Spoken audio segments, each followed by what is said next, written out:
Et de retour avec vous, chers téléspectateurs, et toujours avec notre troisième sujet de cette édition, la Journée internationale de l'enfance, le 20 novembre. Et pour cela, pour discuter de ce sujet, nous avons le plaisir d'accueillir dans notre studio Madame Marwa Abdelhamid, qui est conseillère pédagogique et fondatrice de l'Académie Franco Teatro. Bonjour et bienvenue. Bonjour monsieur. Bonjour. Parfait. Alors premièrement, quand on parle de l'importance de célébrer cette journée de l'enfance, la journée internationale de l'enfance, quelle est son importance pour, je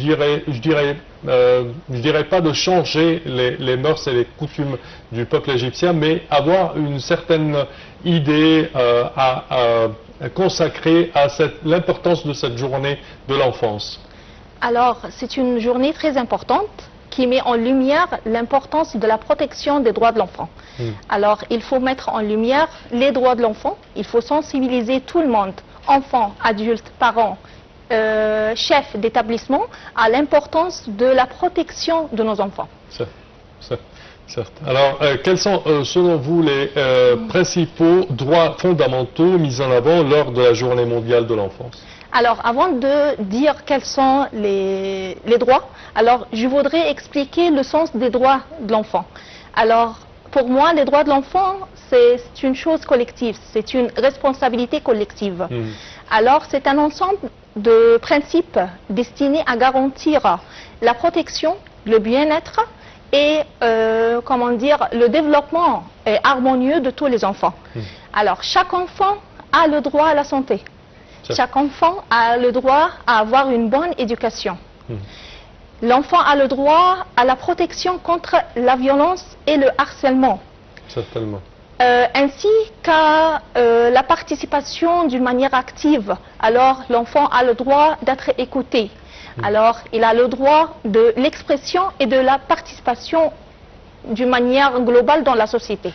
Moi, je dirais un droit de plus, là, il a droit à faire des fautes. Bien sûr, et il faut valoriser les erreurs. On dit les erreurs, je respecte le mot erreur, alors on valorise les erreurs et on respecte les erreurs des enfants. Alors tu peux commettre une erreur et c'est à nous de te dire alors comment réagir en face de cette erreur. Alors ils vont apprendre en faisant et en commettant des erreurs. Oui, très bien. À part cela, un des grands question qui se pose de nos jours, le harcèlement dans l'école. Oui, bien sûr. Entre les enfants. Alors, comment traiter un tel sujet? Alors, à mon avis, je pense avec les activités toujours et les projets. Alors, il faut oublier les théories. Il faut oublier les leçons à dire. Non, pas de question de dire des leçons et de conseils. Il faut impliquer les enfants. En faisant beaucoup de projets éducatifs au sein des établissements scolaires. Les enfants peuvent travailler avec des enfants dans d'autres établissements scolaires, privés ou bien internationaux ou nationaux. Alors ce contact va gérer et va restaurer la confiance en soi. Voilà, il va restaurer la confiance, il va aider les enfants à valoriser leur esprit et valoriser leurs idées. Alors ils vont comme ça, à mon avis, essayer d'oublier le mot harcèlement et il va être, Inch'Allah, diminué dans tous les établissements scolaires. Moi, mon expérience personnelle à l'école, c'était qu'on faisait des activités en commun. Par exemple, quelqu'un qui harcèle un autre, ils sont inclus dans un groupe d'une dizaine ou d'une quinzaine de jeunes qui participent pour faire un tel projet ou tel autre projet, que ce soit scientifique, que ce soit n'importe quelle matière, mais le fait de travailler ensemble. Oui, le travail ensemble et en équipe, l'expression de la collaboration. Alors, il faut collaborer et j'ai toujours le bon exemple du théâtre. Alors, si on participe à des jeux de théâtre, en parlant d'une manière implicite et explicite au harcèlement scolaire, ça va donner un autre goût. Très bien. À part cela, quels sont les défis qui entravent la protection des droits des enfants dans certains pays? Alors, dans certains pays, ce n'est pas seulement dans notre pays, je crois que c'est la pauvreté et le manque d'accès à l'éducation. Oui, l'ignorance. Oui, l'ignorance, voilà. ça donne de la place aux habitudes et coutumes qui sont un tout petit peu néfastes dans les communautés. Bien sûr, oui, bien sûr. Alors, comment la famille égyptienne peut-elle renforcer la culture du respect des droits de l'enfant au sein du foyer? À mon avis... Certainement, il y a plein de stress. Certainement, la mère, quand elle retourne du travail à la maison et qu'elle essaie de faire un repas ou essaie d'aider ses enfants à faire leurs devoirs, ça devient un tout petit peu stressant quand même. Bien sûr, c'est le stress partout dans le monde. C'est pas seulement ici en Égypte.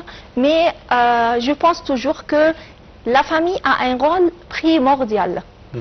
L'enfant a le droit d'avoir une famille saine et sûre. Saine et sûre, ce sont deux adjectifs très importants pour moi.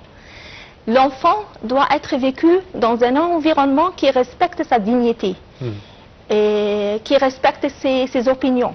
Alors, il faut toujours écouter les enfants. Je sais qu'il y a le stress partout maintenant, même le stress scolaire. L'enfant, en rentrant à la maison, il y a beaucoup de choses à préparer, des devoirs à faire, des projets à préparer, des évaluations formatives et sommatives. Ça, c'est normal. Mais il faut toujours laisser l'espace à l'enfant de parler, de dire ça me plaît, ça ne me plaît pas. Alors, c'est la liberté de l'expression. Moi, je pense également que le droit de l'enfant inclut le droit à l'éducation qui n'est pas tout simplement pour mémoriser, mais pour adopter des concepts pratiques, je dirais, et savoir comment utiliser ces sciences dans sa vie. Voilà. Toujours, j'adopte le système de travailler, d'enseigner à travers les projets. Projet, ça comporte projet de théâtre, parce que c'est ma passion. Je trouve toujours que le théâtre, c'est la vie. Alors, comme dit Youssef Wahbi, et voilà. La vie n'est qu'un grand théâtre. Un grand théâtre, oui. Il a tout à fait raison. Et à travers le théâtre, on peut faire apprendre aux élèves beaucoup de choses, beaucoup de notions. En lisant une histoire d'une manière spécifique, si on va travailler sur le français et l'apprentissage de la langue, on peut lire une petite histoire, travailler en groupe et ça va aider à contrôler le problème de l'harcèlement. Alors, on peut demander aux élèves de travailler en petits groupes et chaque groupe va être responsable à une tâche d'une manière spécifique. Ils peuvent, après la lecture de l'histoire, ils peuvent transformer l'histoire en scène, en pièce de théâtre, et après, on va distribuer les rôles. Qui aime faire le rôle de n'importe qui aime être derrière les scènes, qui aime préparer les costumes, les techniciens, qui aiment faire les vidéos, qui aiment faire... Régie. Mais voilà. Alors, et même les costumes. On a des élèves et des enfants qui sont, Allahumma barik, génial et très compétents. Alors, le théâtre on peut dire, peut enseigner beaucoup de trucs, n'est pas seulement des matières scolaires, mais développer les compétences personnelles de nos enfants et plus tard, ça va être développé ou bien ça va aider à développer les compétences professionnelles aussi. Alors, quel est le rôle des médias dans la mise en lumière des questions liées à l'enfance à l'occasion de cette journée? Les médias. Toujours, je trouve que les médias ont un rôle primordial à la sensibilisation. Il faut toujours inviter les enfants qui ont gagné des concours ou bien qui ont gagné la coupe. S'ils sont des sportifs, alors il faut... Les accomplissements.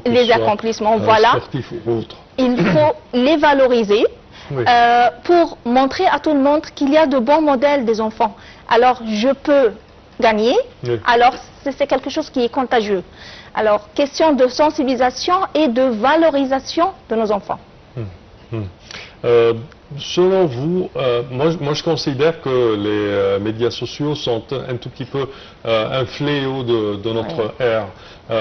Comment protéger les enfants des médias sociaux et des réseaux sociaux, surtout avec on voit à présent les enfants au moins passer dans les 4 à 5 heures branchés sur leur portable, en dormant, ils dorment sur le portable. Alors là, comment comment leur donner le sens de la vie et l'espace pour vivre? Numéro 1, il faut sensibiliser les enfants à l'utilisation et à la bonne utilisation de la nouvelle technologie. Il faut mentionner que les enfants ont le droit maintenant d'utiliser la nouvelle technologie pour faire des recherches. Oui, ça. Alors, ils vont dire à leurs parents, maintenant j'ai un devoir à faire, j'ai une recherche à préparer, alors je suis en train de préparer mon devoir. Oui. Alors, il faut toujours sensibiliser et c'est pas protéger, c'est pas, on peut dire surveiller nos enfants et sensibiliser les enfants contre le cyberharcèlement et essayer de les surveiller pour ne pas voir de contenus qui ne sont pas adéquats. Alors, c'est toujours le rôle de la famille et des établissements scolaires, les professeurs et les chefs aussi. Selon vous, quels sont les principaux programmes et initiatives nationales qui soutiennent l'enfance en Égypte? Alors, il y a plusieurs initiatives et à l'occasion de cette journée, il faut parler de l'importance que le président Abdel Fattah el-Sisi et son épouse accordent à la protection des enfants et surtout les enfants qui ont des cas ou bien des besoins spécifiques. Oui. Alors, on peut voir clairement maintenant que la Première Dame fait un effort qui est vraiment remarquable en soutenant de nombreuses initiatives nationales qui protègent ou bien qui visent à la protection des droits de l'enfant. Ça se voit partout et aussi il y a beaucoup d'institutions privées qui essayent de faire beaucoup de projets qui visent à l'inclusion sociale et ça c'est très important d'inviter les enfants à apprendre en mettant les mains dans la pâte comme on dit. Plusieurs programmes, j'ai vu, qui n'excluent pas les enfants à besoins spéciaux, mais les intègrent au sein de la classe normale. Oui. Quel est l'effet de cela sur les enfants à besoins spéciaux? Alors, ça a un grand effet. J'ai essayé avant de faire ou de préparer plusieurs activités de théâtre qui comportent tous les types d'enfants. Les enfants qui ont des besoins spéciaux et les orphelins aussi. On a travaillé ensemble en rédigeant le script même, le scénario, oui, et en présentant le théâtre devant 1700 de A à Z. Alors, ça a motivé les enfants et ça a donné aux enfants un autre goût. Ils ont appris des langues, mais ils ont appris autrement. Ça c'est très important. Comment autrement? Autrement parce qu'on travaille, par exemple, un orphelin qui n'a pas le droit ou bien qui n'a pas les moyens d'apprendre une nouvelle langue. En faisant des ateliers de travail d'écriture, il va apprendre le français et l'anglais en écrivant le script, le scénario et en distribuant les rôles. Alors il a joué le rôle en français, en anglais et même en arabe devant tout le monde. Il a utilisé la langue en certains besoins. Voilà. Alors, et c'est l'égalité des chances pour moi. Alors, tout le monde a la chance d'avoir une bonne éducation et d'apprendre plusieurs langues. Et il a aussi la chance de développer ses compétences créatives, développer sa créativité. Très bien, très bien. Alors, quel est l'impact des technologies modernes sur le développement de l'éducation de l'enfant? On parle toujours que la modernisation implique de nouvelles technologies telles que la tablette dans les classes. Quel est l'impact de cela? Alors, on peut parler du sens positif. Ça rend les élèves plus modernes et plus actifs. Ils apprennent autrement, toujours, j'utilise la même expression, en faisant beaucoup de recherches. Alors la tablette, ça facilite l'affaire, ça facilite l'apprentissage, mais toujours il faut bien surveiller ce que les enfants font.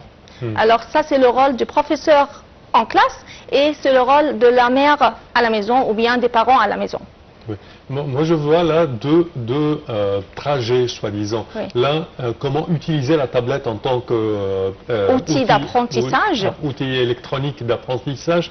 Et deuxièmement, l'accès aux banques de données, certainement selon la banque de données du ministère de l'Éducation, qui est tellement disponible. Alors, je pense que le fait d'utiliser les outils électroniques, ça lui donne plus d'audacité d'une part et de confiance en soi. Oui, les deux.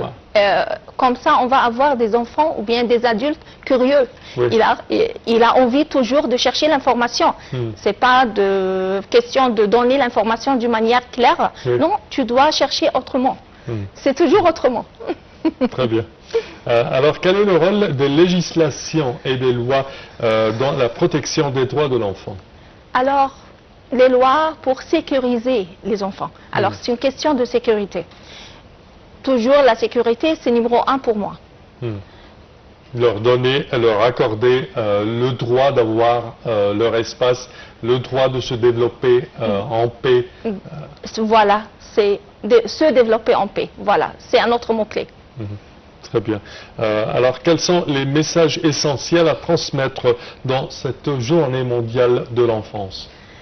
En tant que maman, il faut écouter nos enfants.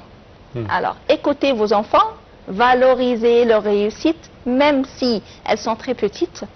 Ça va développer les compétences de nos enfants. Un enfant, il a besoin d'être protégé. Il a besoin d'écouter des mots comme « je t'aime ». Chaque jour, il faut dire à nos enfants « je t'aime ». Je dis à mes enfants en classe « je t'aime » parce que ça rend la relation vraiment forte et solide et ça donne de la confiance en soi aux enfants.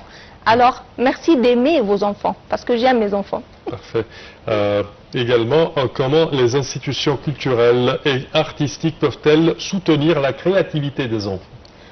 En préparant plusieurs projets créatifs et en invitant les enfants à venir et à participer à des concours culturels et concours artistiques aussi. Alors, c'est toujours intégrer et impliquer les enfants. Inviter les enfants de venir et de joindre qu'est-ce qu'on fait. Alors, ils vont apprendre d'une manière créative et ça va développer leurs compétences, bien sûr. Oui. De point de vue égalité, alors quelle est l'importance d'offrir des chances égales aux enfants ayant des besoins spéciaux? En faisant des projets d'intégration, en impliquant tous les enfants ensemble dans le même projet. Alors, pour moi, c'est l'égalité des chances pour eux. Très bien.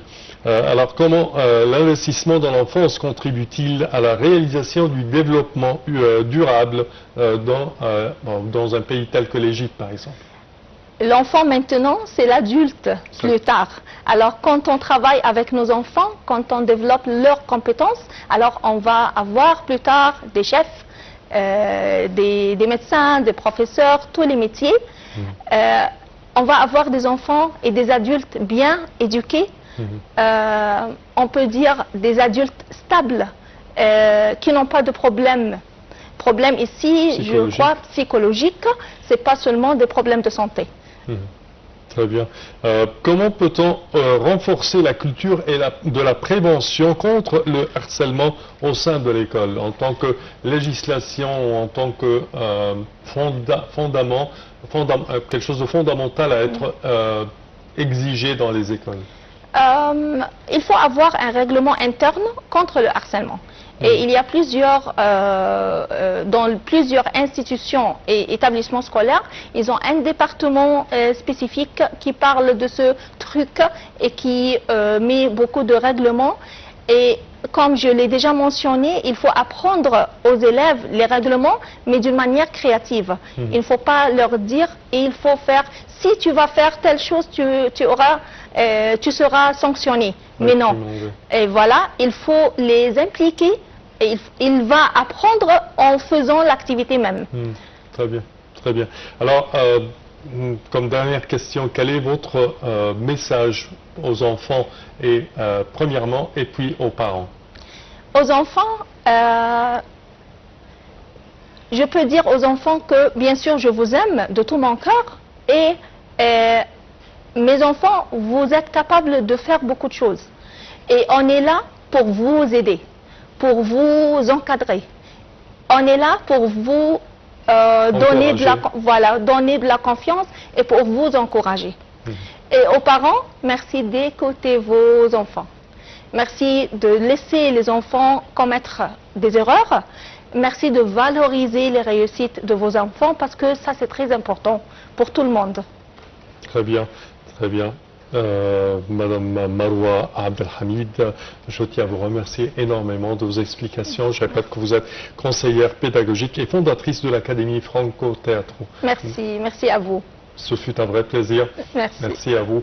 Et bonne journée de l'enfance à vous. Oui, merci pareillement. Merci à vous. Merci. Merci. Chers téléspectateurs, c'est ainsi que prend fin notre édition d'aujourd'hui de Bonjour l'Égypte. Je vous remercie de votre attention et je vous donne demain rendez-vous pour une nouvelle édition. Au revoir.